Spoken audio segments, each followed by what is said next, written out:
मोदी सरकार को 2024 में चुनौती देने की पूरी तैयारी हो गई है। विपक्षी दल एकजुट होने लगे हैं।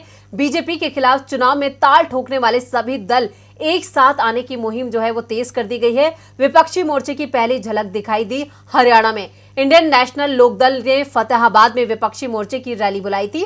रैली में सभी की नजरें टिकी थी बिहार के सीएम नीतीश कुमार पर। तो क्या बोले नीतीश कुमार और दूसरे नेताओं ने कैसे घेरा बीजेपी को, देखते हैं ये रिपोर्ट।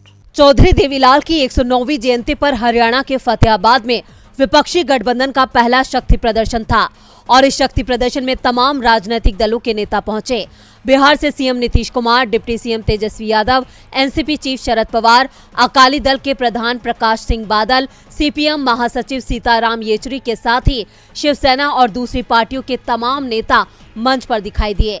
निशाने पर था 2024 का लोकसभा चुनाव और मोदी सरकार। मंच से नीतीश ने मोदी सरकार को ललकारते हुए कहा कि 2024 विपक्षी दल एक साथ आए तो दिल्ली में बदलाव तय है। नीतीश ने कहा कि विपक्षी मोर्चा तीसरा मोर्चा नहीं है, ये पहला मोर्चा है।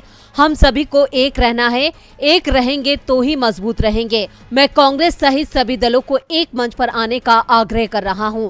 हम एक होंगे तो बीजेपी को 2024 में आसानी से हरा देंगे। मैं पीएम पद का उम्मीदवार नहीं हूं। मेरी कोशिश सिर्फ विपक्ष को एकजुट करने की है। बिहार में आज 7 पार्टियां एक साथ काम कर रही हैं। बीजेपी के पास 2024 के चुनाव में जीतने का कोई मौका नहीं है।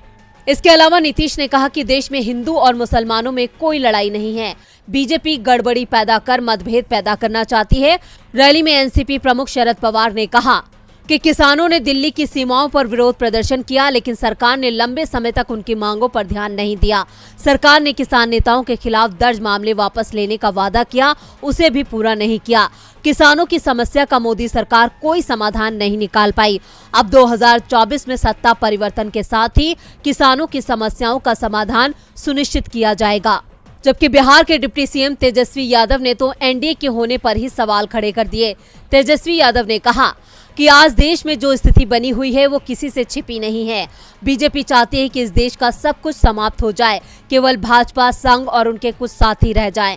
अब कोई एनडीए नहीं है। शिवसेना, अकाली दल, जेडीयू जैसे बीजेपी के सहयोगियों ने लोकतंत्र को बचाने के लिए इसे छोड़ दिया है।